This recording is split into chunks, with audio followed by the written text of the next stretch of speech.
Academic writing is one of the most common forms of freelancing, at least I have observed in universities, but there are other forms, especially for technical students or engineering students. Similarly, graduates can get into freelancing before they formally get employment or internship opportunities.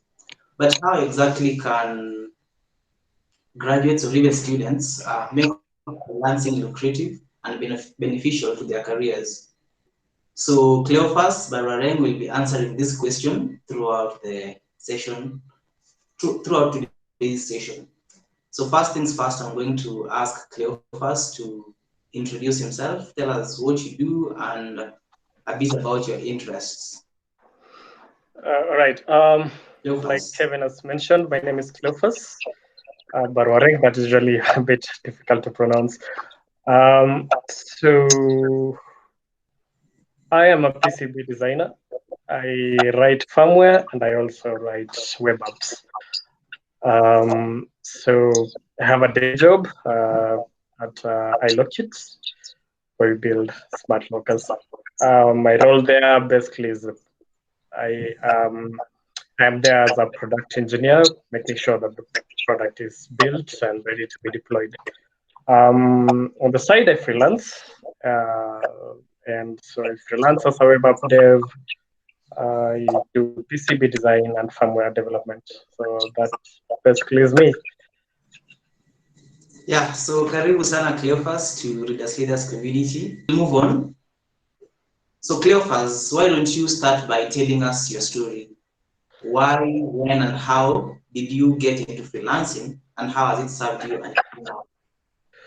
All right. So first off, I think what I have is quite relatable to all of you guys, because I think all of you are doing mechatronics, or actually all of you are students, so you're doing mechatronics.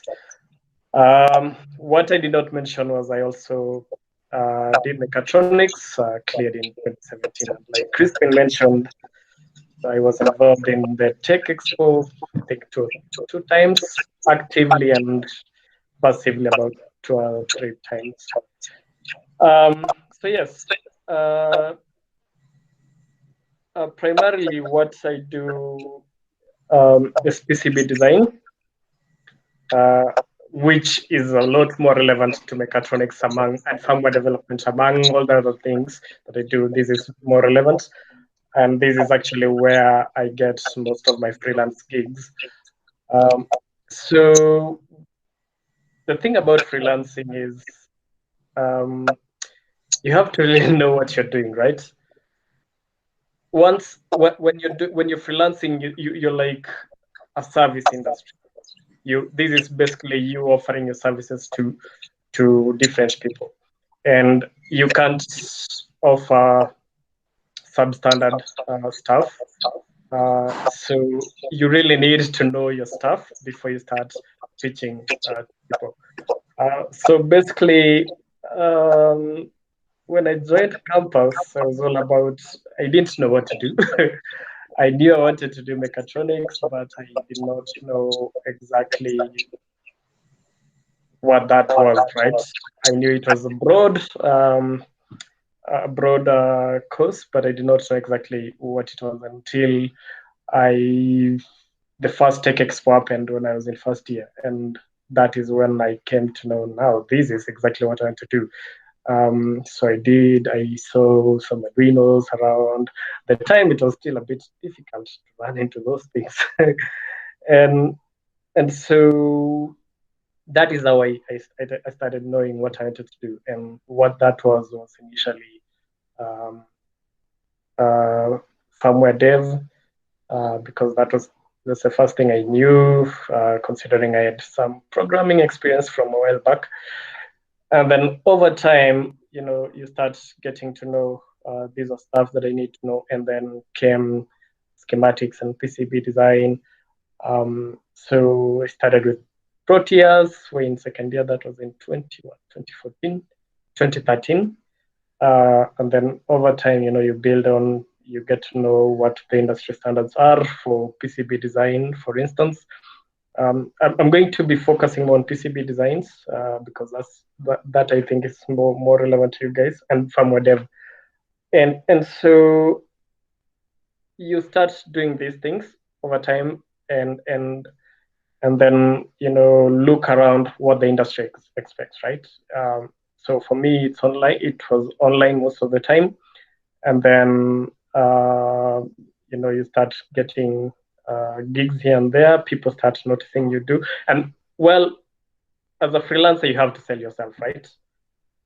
And the way you sell yourself is by building a portfolio and a reputation.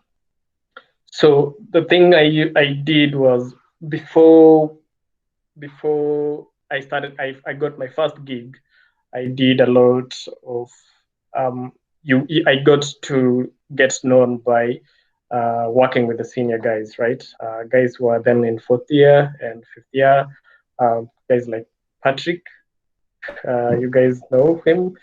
I worked with some lecturers back then, like Rocco and Mackenzie, and so in that case, you start getting, known, and some lecturers will come with to you and be like, you know what, do you want to do this with us? And so I did, and then I started noticing that, well, this is nowhere close to what we are being taught. And so once you've started knowing that this is actually what needs to be done outside class, then you start doing that, right? I remember by third year, now I had started getting my own gigs. But at the time, it was really just more like there were guys who were in fourth year and fifth year in other courses and did not have any clue what they had to do for their project. And being in campus, getting 10K for a project was not so bad. And then over time, you build your skills, and then what I did was look at PCB manufacturing, and then started designing for manufacturing, right? Basically, what most people do with PCBs is, especially in campus, you'll design your PCBs and then it will get etched, and usually that's the end of it for most people. So what I did was I saved about a bit of money and decided to send a PCB for manufacturing in China. And when it got back, it was a bit messed up because manufacturing in China is a bit different than etching. And at the time, IPIC had not brought the milling machine, the PCB milling machine, so you did not really know what to expect, right? So over time, I reiterated on that until I got some experience. This was sometime in fourth year. And this time I was heavily on firmware and a bit because hardware is a bit expensive, right? And you're a campus student. The first thing you have to do really is to know what the industry demands, right? Like for instance, Crispin, if you're doing embedded systems, you have to know that there's firmware and electronics, right? There are the PCBs, there are the firmware. Sorry, and you just cannot design a PCB right from scratch without knowing the fundamentals of electronics and how signals work and all that stuff. Because PCB design is some bit an art. It's subjective, and then subjective in terms of the way I will lay out a board will vary from the way someone else will lay out a PCB, right? But the fundamentals, the core, will still be the same. The core, in this case, being, well, when I'm done with this PCB first, it can be manufactured. Second, there will be no noise in it, and third, to be cost effective and work as intended, right? Like it will fulfill its upper level, its higher level functionality, right? Like if a client comes to you and says, I want something that does this and this and this and this, there's no mention of electronics anywhere, right? So at the end of the day, that client wants something that does that, and most people will have a budget, right? So when you go down, you will have to choose components and implementation techniques that will achieve that functionality with the least cost and complexity, right? So that is actually the other thing that you need to be able to have, like skills, the technical skills. You need to be able to balance, the cost, because how something is implemented one way or another. Or, I mean, you can have several ways of implementing a PCB that will differ in terms of cost and complexity, right? But it will be doing the same higher level functionality. And so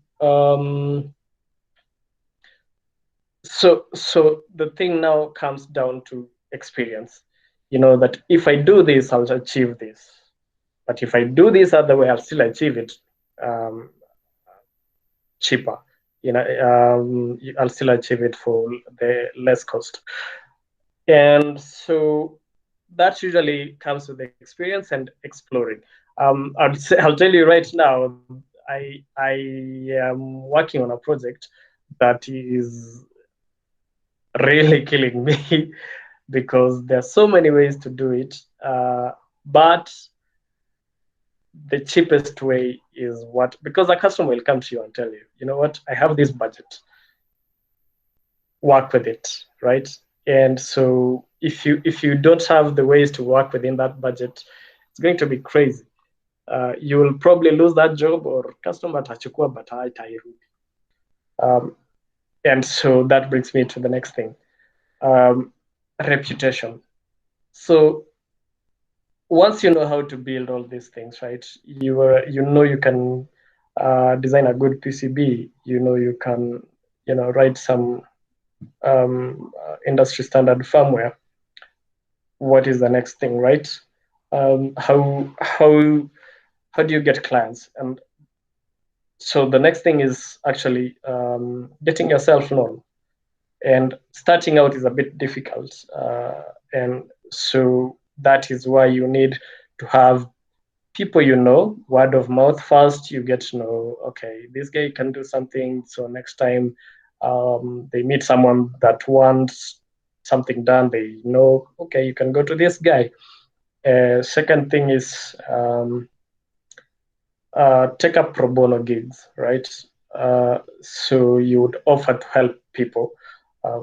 If they'll pay, well and good. If they don't, you are building yourself a rep, right? And build projects and build a portfolio. So your portfolio in this case could be, a portfolio is a collection of stuff you've done, right? You can so that when you're pitching to someone, you'll tell them, you know what, I've done this and this and this and this. You can show them. And the best thing about, for instance, PCB designs and firmware is these are things that are tangible, right? You can even show them, you know what, I designed this. Or if you're a firmware, for instance, you even hardware, by the way, you can have a repo somewhere, like a GitHub repo, or just something that people can access publicly. And if you're feeling like it, you can even build a website, like a portfolio website, right? And now get yourself known like that, and build a following, build a following, right? And word of mouth is like very critical in this, at least for local gigs. So that was me up until fourth year. Afterwards, I started looking at international clients. So for me, since I'd built up a portfolio, all I did was just set up my profile, and to attract the first few customers, what I did was set up like my pricing model to be really low, so I could attract people, because cheap is usually not the best out there, to be honest.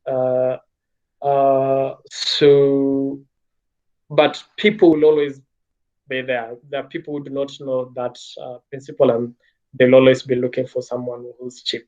And because with Fiverr,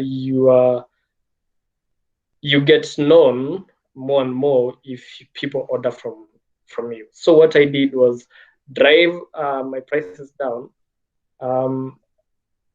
I would do something that I would usually do with maybe 40K. I would do it with 10K or $5 for some things, because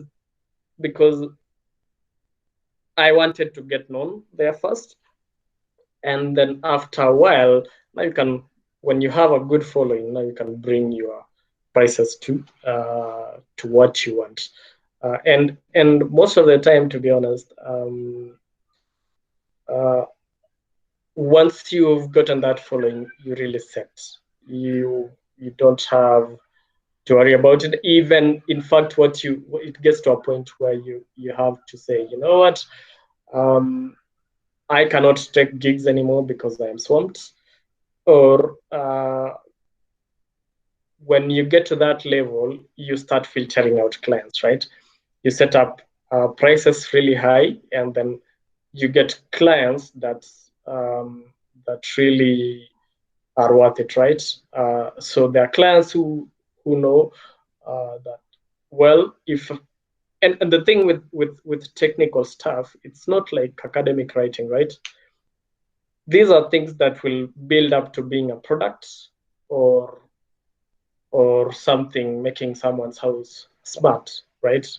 Maybe a hobbyist is a programmer. They want to automate their house, but they do not know electronics. But they know they can program, but they can't design, for instance.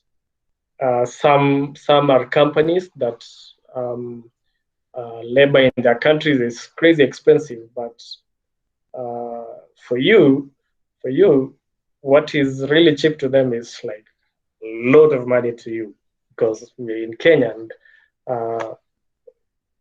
they're in the UK, Germany, or the US, and so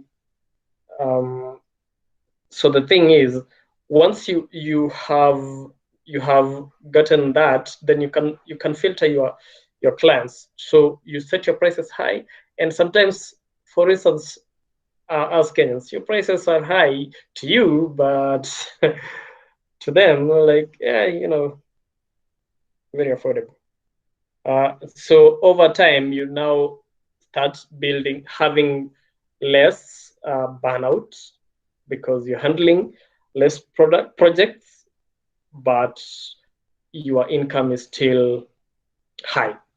Now that you're talking about securing a job, I want you to also tell us a bit of the advantages. I think you mentioned a lot, and the disadvantages, of freelancing in terms of even flexibility, time, commitment, pay, and job security. So I think you yes, can now talk. Yeah, I was actually headed there, but yeah. So like I mentioned, with freelancing, you'll be getting some really nice pay, especially when you've stabilized, which happens over time, really. It might take 2-3 years to get to like a stable source of projects, and both organically, and going hustling people, right? But so there will be times when the pay is really low, right? And it's really not the most secure. It's not the most financially secure thing to be doing. So what I did was a secure gig, or rather a job, right? The thing with this is you cannot just now get any job, because you have to get a job that your times are flexible, right? Your schedule is really flexible. Like for instance, now this is Friday, I should be working, but I'm here talking, right? It's because I know later on I will spend this 1 hour past 6 to recover this 1 hour. So the one thing to be wary of is schedules. And so if you really want to have it easy, find a company that does not care what time you work, right? Find a company that says, okay, we need this done by this time, and how you deliver it, we don't care, right? And or the other thing is regarding schedules is find a company that will not care if you are working from home. It's actually a lot better now because of COVID. It is really, really favoring the likes of us.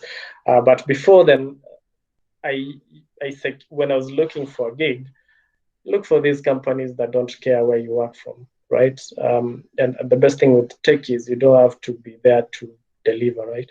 You don't have to be there to design a PCB for a company, or to write firmware, or to write even software. So find these progressive companies that don't care if you're there or not; they just want the job done. And then in that case, you can have that flexibility, right? You can say, is this client that has this urgent order, so I can jump on this really quick, but then I will offset my work hours by this much later in the evening or early in the morning, and still get my day job satisfied. Now, the one thing that the most critical thing about this, and I told Kevin before, is to never ever disappoint anybody, right? So if you start failing in a day job, now you have problems, because your day job is like the constant unajua payday inakwanga, like at the end of the month you have your gig. Now you don't want to disappoint those people, your day job. On the other hand, freelancing really depends on your rep, right? So if you mess on one thing because you took more than you can bite, then your reputation gets ruined, and that happens several times. Then you're not in the business anymore, because these are things that actually cost money, right? Like for instance, you'll design a PCB and someone goes on produce 100 of those at $100 each. So that is what? It's $1 million, right? And say you messed up the design. Man, that's very costly. So your ratings will go low, and this is not like what is it? It's not like academic writing where what's on the line is just your marks. No, this is actually products, and even sometimes people's safety, right? Because some of the things you'll be designing or the firmware you'll be writing will be going to consumer goods, consumer electronics, and you don't want batteries exploding on people, or a bug in firmware that messed up things. So the thing now is, when you're looking for that flexibility, fit yourself in a way that you will not burn out and mess things up, right? And that's why it's important that you filter your projects. Take projects that are high paying and lower stress. High paying, low stress. except of course usually usually that is not the case always, because day jobs saa zingine zinakuwa na stress zake, things are not working the way they're supposed to be working, or customers are complaining and they have to jump on that. And these outside clients are saying, you know what, something happened, you have to revise, and you've already taken on another job. So those are things that you have to do. You have to build up resilience in terms of handling stress. And so in terms of flexibility, though, this is like the best thing you can ever do, because man, you will be like, oh, okay, you know what, I don't feel like doing anything today except my day job, and unaweza lala tu vile unajisikia, right? And even if even better your day job is the flexible one, then you might chill the entire day and do something usiku, as long as you know you'll meet your deadlines, right? And so basically that is freelancing for me in a nutshell. So there are times when, sometime in 2019, so I'd just changed jobs, and you know, you have to, there's sort of a learning curve when you change, like not necessarily the technical bits, like learning the product that you have to build, learning to work with new teams, stuff like that. Now, these are aside, coincidentally, I had taken up like several projects, and I had coincidentally taken up a project with another company. So it had its entire set of teams. Man, did I burn out. Like, there's a time I just dropped the other team, which took a very, very big hit on my rep. But man, mental health first, because you will be following that $2,000 project that you will do in a month, and forget, lose your sleep, or at the end of the day get panic attacks. You still have to show up at work, and stuff like that. So sometimes now, like for instance, that project I had to drop because man, it was good money, but I also needed to show up at work, which was more. This is the more consistent thing. So compromise, right? Your mental health and and uh, and the longer term gig, which is your day job, for this other stuff, for these other side projects. How exactly do you calculate your prices, especially when starting and maybe as you progress? How do you know that I'll be charging this time per hour, and how do they track that you're working for that? All right. So this is actually usually very subjective. It depends with the client, right? Personally, I would usually, over time, you get to know how long a project time takes, right? Like you'll see this PCB requires this and this and this. Usually, you'll tell the client, you know what, give me like a day, I'll go over everything, or even a few hours. You estimate the time of like how it will take, add a markup of like 10%, and then now it's up to you. To, because personally I started by charging $5 an hour, then gradually you build up to a good amount. So at the moment I personally charge $40 an hour, and people will pay for it, right? So some projects will need you to do lump sum, right? So for the $40 an hour, these are those gigs that will, and this actually changes really fast. Like one year ago, towards the end of, not 1 year, towards the end of 2019, I was at 15, then I switched to 20, and then over, like you monitor how your growth is, right? If people are still paying for it, then grow. I know people who charge up to $150 an hour. It's good money for them.